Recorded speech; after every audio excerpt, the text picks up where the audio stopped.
Bismillahirrahmanirrahim.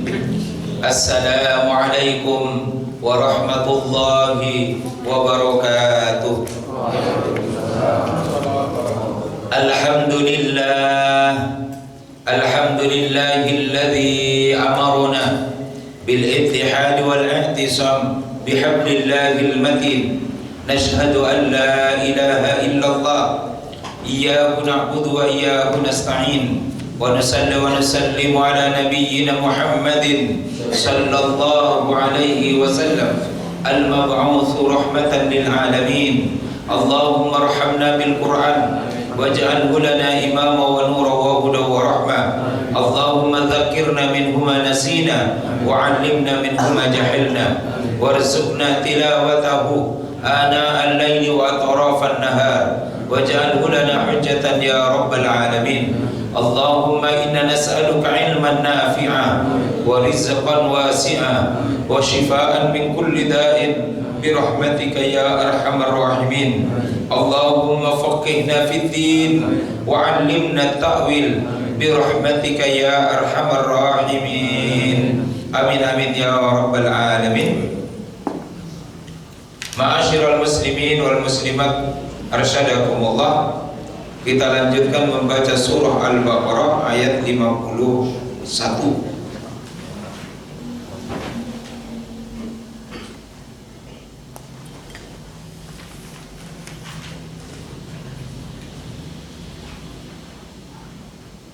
Sampai ayat 54. Surah Al-Baqarah ayat 51 sampai ayat 54.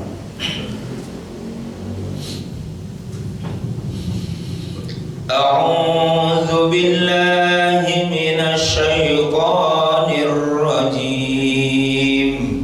A'udzu billahi minasy syaithanir rajim.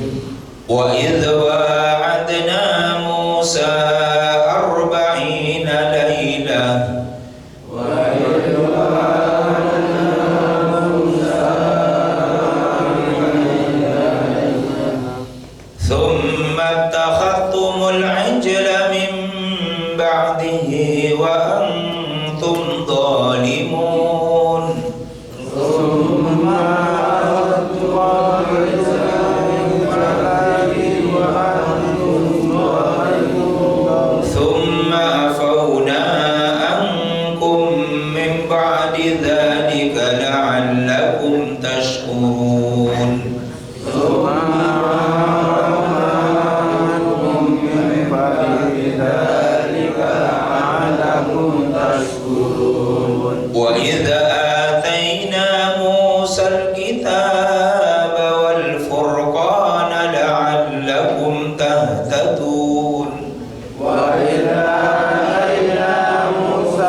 lailatan 40 malam. Summa kemudian Ittakhadtum kalian menjadikan al-ijla anak lembu. Min ba'di dzalika setelah itu. Wa antum zalimun dan kalian berbuat zalim. Summa afauna kemudian kami memberikan ampunan. Angkum kepada kalian. Min ba'di dzalika setelah itu. La'allakum tashkurun agar kalian bersyukur. Wa idza ataina dan ingatlah ketika kami menurunkan Musa kepada Musa al-kitab kitab wal furqana dan pembeda la'allakum tahtadun agar kalian mendapat petunjuk. Wa idz qala Musa dan ingatlah ketika berkata Musa liqaumihi kepada kaumnya, ya qaumi wahai kaumku, innakum dhalamtum sesungguhnya kalian berbuat zalim, anfusakum kepada diri-diri kalian, bittikhadhikum dengan kalian menjadikan al-ijla anak lembu sebagai sesembahan. Fatubu maka bertaubatlah kalian ila bari'ikum kepada Tuhan yang menciptakan kalian. Faqtulu maka bunuhlah anfusakum diri-diri kalian. Dzalikum yang demikian itu khairul lakum lebih baik bagi kalian. Inda bari'ikum di sisi pencipta kalian. Fataba alaikum maka dia mengampuni kalian. Innahu huwa sesungguhnya dia At-Tawwabu maha menerima taubat, Ar-Rahimu maha penyayang. Bapak Ibu sekalian yang dimuliakan Allah Subhanahu wa taala, jadi cara kita menerjemahkan tadi itu secara lafziyah. Jadi kalau Bapak Ibu lafaz-lafaz itu dipakai untuk berbicara dengan orang Arab ngerti. Tapi masalahnya sudah sampai 51, kosakata yang nyantol itu berapa? 5%. Wallahu a'lam bishawab. Mari kita ikuti bersama-sama. Setelah pekan yang lalu kita disodorkan dengan sebuah kisah sejarah sebagaimana yang disampaikan oleh Ibnu Katsir di dalam kitab Tafsirul Qur'anil Azim, bahwa Fir'aun bermimpi, Ramses II bermimpi Baitul Maqdis mengeluarkan api, kemudian api ini membakar rumah-rumah penduduk asli masyarakat Mesir. Nah, ketika mimpi ini disampaikan pada pembantu-pembantunya, maka pembantu-pembantunya ini mengatakan bahwa akan ada keturunan Bani Israel yang lahir ke muka bumi, kemudian mereka nanti akan membakar singgasananya Fir'aun. Nah, tentu Fir'aun marah karena Fir'aun itu kan dia raja tanpa batas. Raja di raja. Bahkan dia mengangkat dirinya sebagai Tuhan dari saking berkuasanya. Sehingga ketika dia mendapatkan tafsir mimpi bahwa ada pihak-pihak yang nanti akan membakar singgasananya, maka dia ghadbana, amat sangat murka. Maka dikeluarkanlah peraturan negara agar semua pasukannya itu mencari siapa perempuan-perempuan Bani Israel yang sedang hamil. Kalau nanti lahir anak laki-laki, maka bunuhlah. Kalau yang lahir anak perempuan, jadikan dia menjadi budak. Sehingga otomatis Bani Israel di negeri Mesir yang awalnya mereka sudah punya tanah, mereka sudah punya harta, mereka sudah punya rumah, akhirnya semua yang dimiliki oleh mereka dirampas oleh negara. Bahkan keturunan mereka banyak yang dibunuh, kecuali yang terselamatkan itu adalah Nabiullah Musa alaihi salam. Bapak Ibu sekalian yang dimuliakan Allah Subhanahu wa taala, maka ketika Musa sudah dewasa kemudian diangkat menjadi nabi dan rasul, maka tampaklah penderitaan Bani Israel dari tahun ke tahun. Mereka semakin lemah, banyak di antara mereka jatuh miskin, banyak di antara mereka jadi gembel, Banyak di antara mereka bahkan terkena oleh penyakit. Maka menghadaplah Nabiullah Musa alaihissalam kepada Firaun. Ada banyak cerita di dalam menghadapnya Musa kepada Firaun, yang notabene adalah bapak angkatnya sendiri, karena yang membesarkan Nabiullah Musa itu adalah istrinya Firaun. Tapi selamat, karena Musa itu dibesarkan di dalam kerajaan, dia selamat. Padahal kerajaan itu adalah tempat yang paling, seharusnya tempat yang paling berbahaya, tapi justru selamat karena dibesarkan di dalam kerajaan. Nah, Bapak Ibu sekalian yang dimuliakan Allah Subhanahu wa taala, sehingga singkat cerita, karena Bani Israil ini sudah lemah, di antara mereka banyak yang kena penyakit, maka Nabiullah Musa alaihissalam menghadap kepada Firaun. Ya Firaun, kalau tidak engkau biarkan Bani Israil ini ikut saya keluar dari negeri Mesir, maka penyakit mereka bisa menulari penduduk Mesir. Nah, ternyata apa yang disampaikan oleh Musa ini manjur. Lalu kemudian Firaun memberikan izin kepada Nabi Musa untuk membawa semua Bani Israil keluar dari negeri Mesir. Dan keluarlah dipimpin oleh Nabi Musa. Ternyata ketika berangkat ke negeri Mesir itu, taruhlah misalnya belok kiri, tetapi Musa menghindarkan belok kiri karena takut diejek oleh pedagang-pedagang yang lalu lalang antara Mesir dan Palestina. Sehingga Musa memilih belok kanan, menggunakan jalan alternatif lain. Nah, rupanya ini ketahuan oleh mata-matanya Firaun. Lalu laporan kepada Firaun, ya Firaun, ternyata Musa bawa Bani Israil tidak ke negeri Palestina. Musa itu ternyata mencari tempat yang aman untuk menyusun kekuatan, yang kalau kekuatan ini sudah ada di tangannya Musa, Musa nanti akan menyerang kerajaannya Firaun.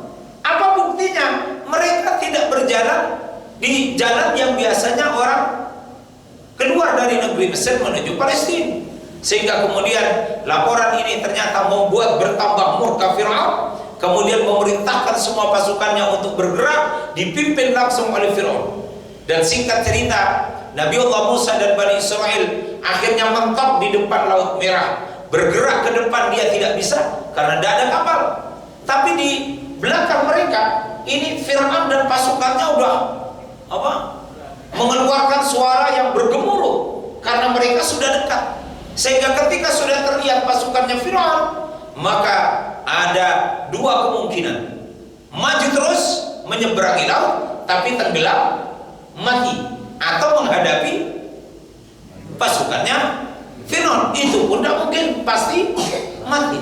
Maka pada saat itulah kemudian Bani Israil menyampaikan kepada Nabiullah Musa alaihissalam untuk meminta bantuan kepada Tuhan yang kita sembah. Lalu Nabiullah Musa alaihissalam mengangkat tangannya berdoa kepada Allah, dan singkat cerita Allah berikan perintah agar Nabiullah Musa memukulkan tongkatnya ke Laut Merah, lalu Laut Merah itu membelah. Musa dan pengikutnya kemudian melewati tempat itu, dan ketika Nabiullah Musa dan Bani Israil sudah sampai di ujung sana, lalu kemudian diikuti oleh Firaun dan para tentaranya. Firaun dan para tentaranya ketika nyampe di tengah laut, kemudian air itu bertemu kembali, dan Firaun dan pasukannya tenggelam, tewas di tengah laut. Lalu kemudian Allah berfirman bahwa jenazahnya Ramses II atau jenazahnya Firaun tidak akan dihancurkan oleh Allah, dia akan diabadikan agar semua manusia sampai akhir zaman bisa mengambil pelajaran dari orang yang berkuasa, tapi dia jadikan kekuasaannya untuk bermaksiat kepada Allah Subhanahu wa taala. Tapi harta pun Firaun diabadikan, ternyata setelah itu ya tetap saja banyak orang berkuasa justru dia pakai kekuasaannya untuk berbuat zalim, untuk bermaksiat. Na'udzubillahi min dzalik. Maka wa in faraqna bikumul bahra, dan ingatlah ketika kami membelah laut, fa anjaynakum, maka kemudian kami selamatkan kalian. Wa aghraqna ala fir'aun, dan kami tenggelamkan Fir'aun dan semua pengikutnya, wa antum tandurun, dan peristiwa itu dilihat langsung secara kasat mata oleh Bani Israel betapa Allah sangat berpihak dan sangat menolong mereka. Nah, Bapak Ibu sekalian yang dimuliakan Allah Subhanahu wa taala, tentu peristiwa ini bukan peristiwa normal. Ini namanya mukjizat. Ini amrun khariqun lil 'adah.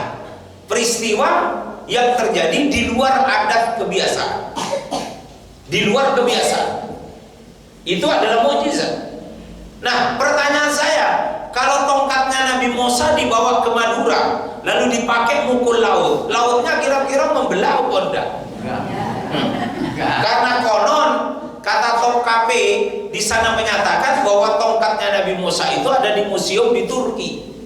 Dan saya sudah menyaksikan langsung, ternyata tongkat itu ya tidak bagus-bagus banget, seperti kayu yang leok-leok begitu. Orang yang sedang mendaki gunung, mengambil kayu pinggir-pinggir jalan itu dipakai untuk menahan badannya agar seimbang naik ke atas gunung. Kira-kira seperti itu. Walaupun saya dalam hati, kalau tongkat ini saya bawa ke Madura lalu saya pukulkan, apa ya saya bisa melewati lautan. Tapi kan bukan karena tongkatnya, tapi karena yang memukulkan itu adalah Nabiullah Musa alaihissalam. Karena mukjizat itu hanya terjadi kepada seorang nabi dan rasul. Bapak Ibu sekalian yang dimuliakan Allah Subhanahu wa taala, maka ketika sudah terselamatkan Bani Israel dan Nabiullah Musa alaihissalam dari peristiwa pengejaran Fir'aun, kemudian mereka sudah selamat, maka kemudian Nabiullah Musa alaihissalam dipanggil oleh Allah ke puncak Bukit Tursina. Pada awalnya dijanjikan oleh Allah Subhanahu wa taala agar Nabiullah Musa alaihissalam itu naik ke puncak Bukit Tursina itu 30 lailatan, seperti dalam surah Al-A'raf ayat 42. Wa wa'adna Musa 30 lailatan wa asmamnaha bi ashrin. Kami panggil Musa untuk naik ke puncak Bukit Tursina selama 30 malam, kemudian disempurnakan dengan tambahan 10 malam lagi, itu menjadi 40 malam. Ibnu Katsir mengatakan Nabiullah Musa naik ke puncak Bukit Tursina itu di bulan Dzulqa'dah 30 hari, kemudian ditambah 10 hari bulan Dzulhijjah, genaplah menjadi berapa? 40 hari. Lalu kenapa Nabi Musa dipanggil ke puncak Bukit Tursina? Ternyata dalam rangka untuk menerima kitab suci yang disebut dengan kitab Taurat.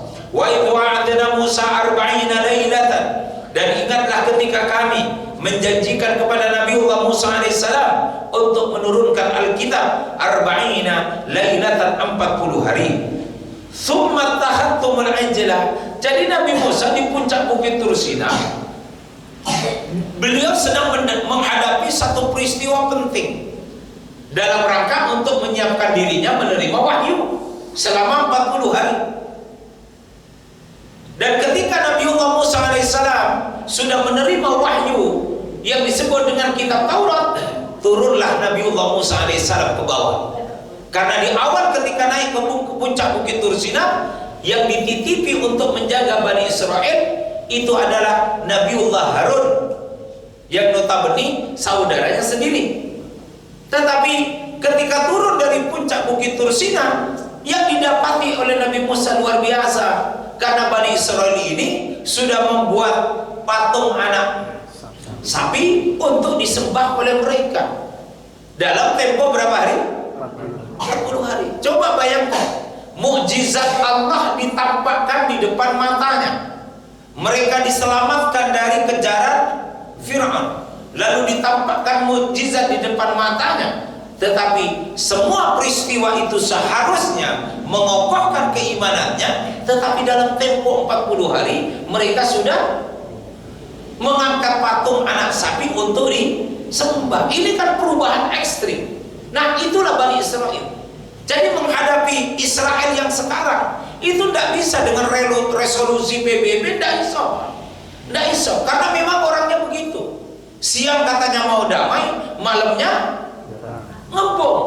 Nah, kira-kira seperti itulah. Maka Bapak Ibu sekalian yang dimuliakan Allah Subhanahu wa taala, wa antum dzalimun, maka divonis oleh Allah, wahai Bani Israel, kalian orang-orang yang zalim.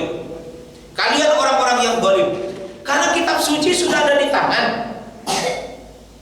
Kitab suci sudah ada di tangan. Lalu kenapa kamu memilih jalan keingkaran kepada Allah Subhanahu wa taala? Tsumma afawna 'ankum min ba'di dzalika la'allakum tashkurun. Pada akhirnya Allah akan memberikan ampunan kepada Bani Israel agar Bani Israel itu bersyukur kepada Allah. Nanti pengampunan Allah akan dijelaskan dalam surah Al-Baqarah ayat 54. Wa idza ataina Musa al-kitaba wal furqana la'allakum tahtadun. Kenapa Allah menurunkan kitab Taurat kepada Nabiullah Musa alaihissalam? Agar kitab Taurat ini bisa membedakan, dia menjadi Al-Furqan, mana yang baik, mana yang buruk, mana yang hak, mana yang batil, mana yang benar, mana yang salah. Kalau sesembahan kebaikan itu diserahkan kepada hati nurani setiap orang, keinginan setiap orang, maka pasti orang itu gampang tersesat. Seperti Bani Israel tadi mengangkat patung anak sapi menjadi sesembahan. Kalau orang diserahkan kebenaran itu pada keinginannya sendiri, maka tentu dia akan mengeluarkan dari lisannya keputusan-keputusan yang menguntungkan dirinya, yang menguntungkan anaknya, yang menguntungkan kelompoknya. Tetapi kalau dia kembali kepada Quran dan Sunnah, Quran Sunnah tidak ada kepentingan. Nahnu la nas'aluka rizqa. Saya tidak minta rezeki dari kalian, kata Allah. Justru nahnu narzuqukum. Saya yang kasih rezeki. Jadi ketika Allah menurunkan Al-Quran, ini bukan untuk Allah, tapi untuk kita, agar kita punya pedoman hidup, sehingga kita bisa berdampingan dengan sesama manusia, bisa berdampingan dengan alam semesta, karena kita bisa membedakan mana yang baik dalam pergaulan, mana yang tidak baik, mana yang baik di dalam berhubungan dengan lingkungan, mana yang tidak baik. Kalau kita cenderung kepada yang baik, pasti hubungannya harmonis, bertetangga jadi baik, hubungan kerja jadi amanah, bekerja tuntas, bertemu dengan orang penuh dengan kelembutan, salam, semuanya menjadi indah, menjadi bagus. Tetapi kalau sebaliknya, yang kita ikuti itu adalah keingkaran kepada Allah, yang kita ikuti adalah hawa nafsu, maka setiap orang ingin mendapatkan kebaikan lewat hawa nafsunya, padahal orang lain punya kepentingan yang sama. Kalau kepentingan orang berbenturan dengan kepentingan orang yang lain, lalu siapa yang nanti akan memenangkan? Siapa yang akan menang? Kalau kepentingan satu orang dengan orang lain benturan, nanti yang menang siapa? Yang menang yang punya kekuasaan, yang menang yang punya kekayaan, yang menang yang punya kekuatan. Sementara yang tidak punya kekuatan, dia pasti akan kalah. Oleh karena itulah maka kitab suci yang namanya kitab Taurat, kitab suci yang namanya Al-Quran, itu tidak berpihak kepada siapapun, dia berpihak kepada apa yang dinyatakan oleh Allah Subhanahu wa taala sebagai kebenaran. Kebenaran di dalam konsep Islam itu bukan kebenaran mayoritas, general gentium, tetapi kebenaran atas dasar kebenaran yang ditetapkan oleh Allah Subhanahu wa taala. Kalau Quran mengatakan wa ahallallahu al-bai'a wa harrama riba, Allah menghalalkan jual beli, maka jual beli membawa kesejahteraan di tengah-tengah masyarakat. Tapi lalu Allah mengatakan wa harrama riba, dan Allah mengharamkan riba. Kalau semua anak negeri mengatakan riba itu halal, apakah hukum tentang riba berubah menjadi halal? Tidak bisa. Karena kalau kitab suci mengatakan riba itu haram, maka sampai hari kiamat riba itu haram, walaupun semua orang mengatakan riba itu halal. Nah, itulah namanya kebenaran Quran. Jadi kebenaran tidak diletakkan kepada suara yang paling banyak, tapi diserahkan kepada kebenaran kitab suci. Karena kebenaran kitab suci tidak ada kepentingan siapapun. Siapa keluarganya kitab suci? Tidak ada. Allah tidak punya keluarga. Allah tidak punya orang tua, tidak punya juga anak, tidak punya sepupu. Tidak ada. Tidak ada Allah punya anak yang mau diangkat jadi presiden. Tidak ada. Yang mau diangkat jadi wakil presiden. Tidak ada. Tidak ada kepentingan apa-apa. Quran itu punya kepentingan untuk satu, meletakkan fungsi kekhalifahan, membangun kehidupan yang sejahtera, berdampingan, saling kasih sayang. Hubungan manusia dengan manusia hubungannya baik, hubungan manusia dengan lingkungan hubungannya baik. Itu yang diinginkan oleh Quran. Di dunianya bahagia, akhiratnya nanti bahagia.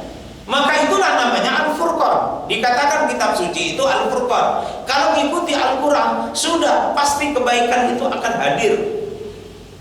Tetapi kalau hukum itu mengikuti kelompok orang, maka pasti aturan itu cenderung menguntungkan kelompok orang itu.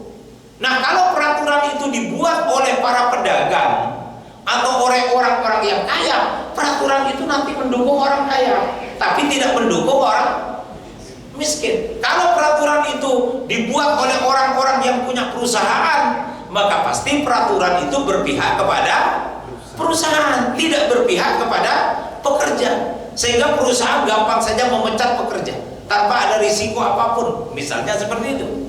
Tetapi kalau peraturan itu dibuat oleh penguasa tanpa meminta masukan dari masyarakat, maka peraturan itu nanti yang menguntungkan masyarakat. Misalnya gajinya udah gede, tiba-tiba dibuatlah subsidi rumah, dibuat subsidi rumah yang gede, padahal rakyatnya melarang.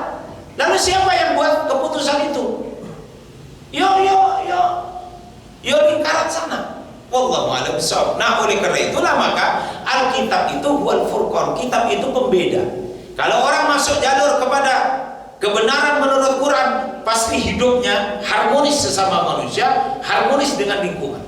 Tapi kalau orang mengambil jalur ingkar kepada Al-Quran, maka pasti hubungan antar sesama manusia menjadi kisruh, menjadi bermasalah, hubungan dengan lingkungan pun menjadi bermasalah. Bisa dipahami? Itu sudah rumus. Sudahlah, kalau suami istri cekcok di dalam suatu rumah, lalu mereka sudah mulai bergerak kepada perceraian, tengok saja, pasti salah satu di antara keduanya ada yang berpihak kepada kebenaran, ada yang berpihak kepada kebatilan, ada yang ikut Quran, ada yang ikut yang bukan Quran. Karena di dalam satu keluarga, kalau suaminya ngikut Quran, istrinya tidak ikut Quran, pasti cekcok. Tapi kalau ingin keluarga itu harmonis, yuk istrinya, yuk suaminya harus ngikut Quran, harus ngikut sunnah. Apa dalilnya? Idza ja'al haqq wa zahaqal batil, karena yang hak dengan yang batil itu nggak bisa jadi satu. Kalau istrinya suka maksiat, suaminya suka ibadah, pasti cocok. Pasti cocok. Karena istrinya jalur maksiat, istrinya jalur ketaatan. Atau sebaliknya, istrinya jalur ngibadah, suaminya jalur maksiat, pasti juga cocok. Tapi kalau suaminya jalur ibadah, istrinya jalur ibadah, pasti keluarga ini menjadi keluarga yang sakinah, mawaddah, warahmah. Itu rumus saja. Bapak Ibu sekalian yang dimuliakan Allah Subhanahu wa taala, kita lihat buktinya. Wa idz qala Musa liqaumihi, dan ingatlah ketika Nabi Musa berkata kepada kaumnya, ya qaumi, wahai kaumku, innakum dhalamtum, kalian sudah berbuat zalim. Wala tahsabannallaha ghafilan amma yaf'aludz zalimin. Jangan pernah kalian mengira bahwa Allah akan lalai dari perbuatan orang yang zalim. Wa yu'akhiruhum, bisa jadi orang zalim itu azabnya diakhirkan oleh Allah. Kapan? Yauma tashkhasu fihil absar. Diakhirkan oleh Allah dosa orang yang berbuat zalim sampai kapan? Yauma tashkhasu fihil absar. Sampai pada hari di mana orang itu membelalakkan matanya. Surah Ibrahim ayat 32, 33. Pada hari di mana orang itu membelalakkan matanya. Muhti'ina muqni'i, dia bergerak dengan cepat. Muqni'i, seraya mengangkat biru'usihim, kepalanya sedikit. Kemudian apa? La yartaddu ala tarfihim, dan sampai kemudian dia tidak mampu untuk memejamkan matanya yang membelalak. Kapan mata orang itu membelalak? Ketika ajal datang menjemput dia. Dulu ketika hidup dia berbuat zalim, Allah belum kirimkan azab kepada dia, karena hukum itu bisa dikendalikan karena dia punya kekuasaan, dia punya harta. Bisa dipahami? Jadi ada orang bisa menyembunyikan perbuatan zalimnya karena dia punya kekuasaan, dia punya pangkat yang tinggi, dia punya harta benda, sehingga dia bisa sembunyikan perbuatan zalimnya. Tapi ketika di mana Allah kirimkan malaikat maut datang kepada dia, siapa yang bisa menolong dia?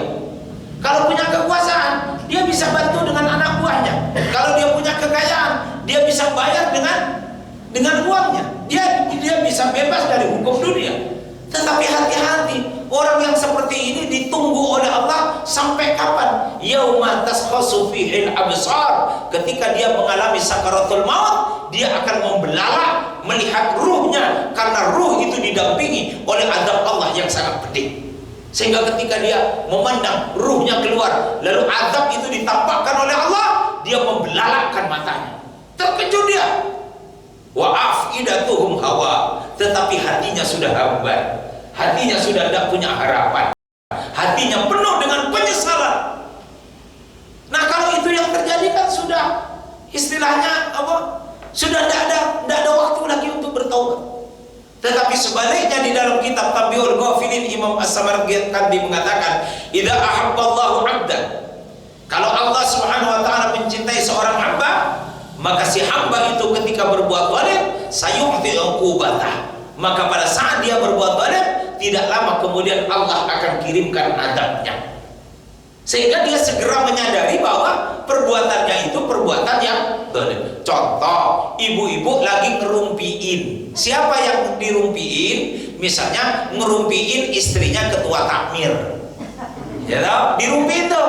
Lah, habis ngerumpi pulang ke rumah, tak taunya sariawan langsung muncul. Terus jenengan nge-feeling, loh, tumben ya kok sariawanku muncul. Oh, kelihatannya ini teguran dari Gusti Allah karena tadi saya baru ngomongin orang. Lah itu baik, berarti Allah cinta pada orang itu. Karena orang itu selesai berbuat maksiat, langsung diberikan peristiwa yang dia menganggap itu adalah teguran kepada dia. Kalau nggak ada teguran, besok ulangi lagi, besok ulangi lagi, tidak ada teguran, ulangi lagi, sampai akhirnya Allah kumpulkan itu semua dan Allah tumpahkan azabnya Allah ketika dia sedang dalam keadaan apa? Sakaratul maut. Na'udzubillahi min. Maka kalau ada orang korupsi, gitu, lalu ditangkap oleh KPK, itu bagus, Bu. Ini bagus, benar. Itu Allah cinta pada orang itu. Kalau dia orang Islam, itu Allah cinta pada orang itu, agar orang itu segera menyadari itu perbuatan yang tidak baik. Itu lebih bagus daripada dia korupsi tapi pinter. Apa? Maksudnya pinter menyembunyikan sehingga tidak tertangkap oleh hukum. Nah, kalau ini yang terjadi, maka orang itu merasa kebal dengan perbuatan maksiat dan dia maksiat terus. Kalau itu yang terjadi, maka dia akan dihancurkan oleh Allah Subhanahu wa taala pada saat di mana Allah kirimkan sakaratul maut kepada orang itu. Na'udzubillahi min dzalik. Maka kalau ada pejabat, dia seorang muslim, belum selesai dia menyelesaikan tugasnya, sudah ditemu atau sudah ditangkap goro-goro melakukan pelanggaran, maka itu sebenarnya bagus karena Allah menegur dia sebelum dia mati. Nanti yang masuk penjara ya tidak apa-apa. Orang berbuat maksiat, orang berbuat dolim, masuk penjara tidak apa-apa. Paling 10 tahun, mungkin 5 tahun, nanti dapat pengampunan 3 tahun. Sehingga dia hanya jalani begitu saja. Yang penting setelah teguran itu dikirim oleh Allah, dia mau bertaubat dan kembali menjadi orang yang jujur, punya integritas, orang yang amanah. Toh tidak ada manusia seperti malaikat. Nah, yang berat itu kadang-kadang masyarakat tidak mau tidak mau memberikan maaf. Oh, jangan seperti itu. Bagi saya, orang berbuat salah, apakah dia di pemerintahan atau dimanapun, kemudian ketahuan, oh itu kasih sayang Allah, berarti itu teguran. Orang itu harus sadar betul, itu perbuatan saya salah. Misalnya bapak-bapak, lalu tiba-tiba kok, mohon maaf, ngobrolnya mesra sama istri tetangga, langsung kepergok istri sendiri, itu bagus, Pak. Karena setelah itu langsung istri jenengan apa? Ngomel-ngomel, itu bagus, Pak. Coba kalau nggak ketahuan oleh istri, mohon maaf, oh dibalik itu, besok diulangi lagi, lama-lama apa yang terjadi? Maksiat. Na'udzubillahi min dzalik. Bapak Ibu sekalian yang dimuliakan Allah Subhanahu wa taala. Jadi kenapa Bani Israil dikatakan orang yang zalim? Bittikhadhikumul ijla, karena mereka mengangkat patung anak sapi untuk disembah. Fatubu ila bari'ikum. Maka Nabi Musa memberi perintah, bertaubatlah kepada Tuhan yang kalian sembah, Allah Subhanahu wa taala. Faqtulu anfusakum. Maka kalau kalian memilih untuk tetap menyembah patung anak sapi, dengan kamu sudah diselamatkan dari Firaun, kamu diselamatkan dari Laut Merah, kemudian kamu diselamatkan oleh Allah di padang teh, kok kamu tetap memilih menyembah berhala? Itu mati jauh lebih bagus daripada kamu tetap hidup. Sehingga ketika ada Firaun mengatakan faqtulu anfusakum, maka di antara pengikutnya Nabi Musa ada yang menyembah patung anak sapi, tetapi ada juga yang tetap setia dengan Nabi Musa. Nah, yang setia dengan Nabi Musa itu langsung menghunus pedang karena ada perintah. Kemudian langsung menghukum, memerangi si yang menyembah berhala, sehingga terjadilah kekisruhan. Jadi kisruhan karena di situ ada kezaliman. Ketika muncul ada kezaliman, di situ ada yang menegakkan yang benar, yang hak, maka yang hak dengan yang batil itu pasti benturan, Pak. Tidak hanya kontra, pasti benturan. Orang baik dengan orang buruk itu pasti benturan. Lah kalau orang baik kompromi dengan orang buruk, berarti orang baik itu juga orang buruk. Paham apa enggak? Maka orang baik dan orang buruk tidak bisa kumpul jadi satu. Pasti orang baik dia akan menegakkan kebaikan, orang yang buruk selalu ingin merusak kebaikan. Maka mereka akan terjadi. Begitulah yang terjadi kepada umatnya Nabi Musa. Terjadilah konflik, perang antara mereka yang tetap setia kepada kitab Taurat dengan mereka yang menyembah kepada berhala. Sehingga terjadilah peperangan sampai menewaskan di dalam tulisannya Ibnu Katsir ini. Kemudian apa?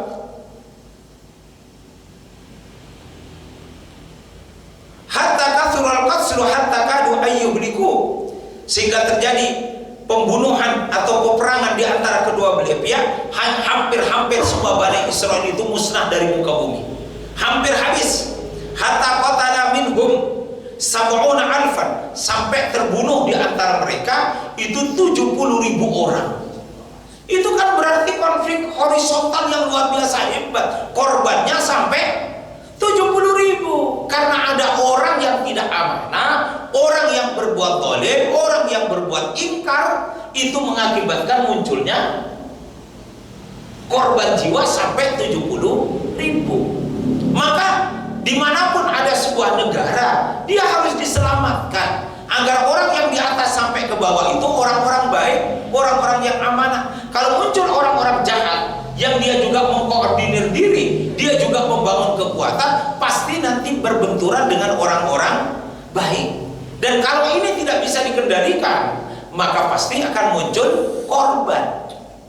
Dan sebagaimana terjadi di zamannya Nabi Musa, itu sampai jatuh korban, jumlahnya berapa? 70.000 orang. Wa hatta da'a Musa wa Harun, sampai Nabi Musa dan Harun melihat umatnya seperti itu, dia mengangkat tangannya, Rabbana ahlakta Bani Israil ya Allah, sudah hancur Bani Israil ya Allah. Rabbana al-baqiyah, tolong engkau sisakan ya Allah, jangan hancurkan semuanya. Itu doanya Nabi Musa. Jadi rupanya doa Nabi Musa ini yang menyebabkan Bani Israil itu tidak seperti kaum Ad, tidak seperti kaum Tsamud, tidak seperti umatnya Nabi Lut, kaum Sodom, tidak seperti kaum Madian, tidak seperti umatnya Nabi Nuh. Mereka dihancurkan semua tanpa sisa.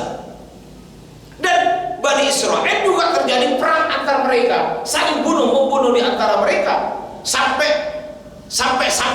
di dalam riwayat dikatakan hampir semua Bani Israil itu lenyap dari muka bumi, dan yang meninggal atau yang tewas di dalam peperangan itu jumlahnya 70.000 orang. Sampai Nabi Musa mengangkat tangannya, Rabbana ahlakta Bani Israil ya Allah, sudah engkau hancurkan Bani Israil karena keingkarannya. Rabbana al-baqiyah, tolong engkau sisakan ya Allah, tolong engkau sisakan ya Allah. Fa amarahum ayyal qausira wa taba alaihim, Maka kemudian ketika Nabi Musa mengangkat tangannya, maka diperintahkanlah dengan Nabi Musa mengibaskan selendangnya untuk mereka berhenti. Akhirnya mereka melepaskan pedangnya dan mereka menyadari bahwa pilihan yang terbaik adalah pilihan ketaatan kepada Allah Subhanahu wa ta'ala. Wa taba alaihim, maka Allah memberikan ampunan kepada mereka. Fakana man qatala minhum minal fariqaini syahidan, maka semuanya menyadari kesalahannya, kemudian mereka semuanya bertaubat kepada Allah Subhanahu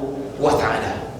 Fataba alaikum, Allah menerima taubat kalian. Innahu huwat tawwabur rahim, sesungguhnya Allah Maha menerima taubat dan Maha penyayang. Mudah-mudahan Bapak Ibu sekalian, kita menyadari betul bahwa kenapa kita harus kembali ke Quran dan Sunnah, agar keluarga kita sakinah mawaddah warahmah. Istrinya kembali ke Quran, suaminya kembali ke Quran. Kalau suaminya kembali ke Quran, istrinya kembalinya ke pasar, nah itu nanti cocok, Pak. Atau sebaliknya, istrinya kembali ke Quran, suaminya itu kembalinya ke lapangan sepak bola, nah itu pasti perang. Maka dua-duanya harus kembali ke Quran. Kalau sudah semuanya kembali ke Quran, pasti keluarga itu bahagia. Kalaupun ada cekcok-cekcok sedikit, kembali ke Quran itu pasti cepat bisa bisa diselesaikan. Tapi kalau yang satunya mikirnya Quran, yang satunya mikirnya harta gono gini, wah itu pasti cekcok, Pak. Karena yang satu otaknya apa? Otaknya duit, yang satu otaknya Quran, itu pasti cekcok. Maka rumusnya, keluarga pun kembali ke Quran, pasti dia akan menjadi keluarga yang bahagia. Kalau sebuah perusahaan kembali ke Quran, maka pasti perusahaan itu menjadi perusahaan yang berkah. Kalau negara juga sama, kembali ke Quran dan Sunnah, insya Allah negara itu juga akan adil makmur.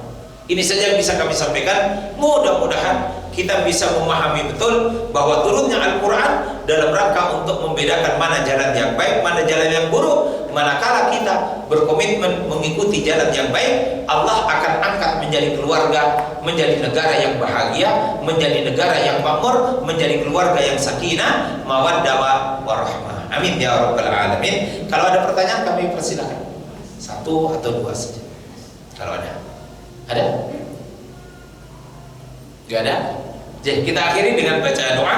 A'udzubillahi minasyaitonirrajim. Bismillahirrahmanirrahim. Hamdan syakirin, hamdan naimin, hamdan yuafi ni'amahu wa yukafi mazidah.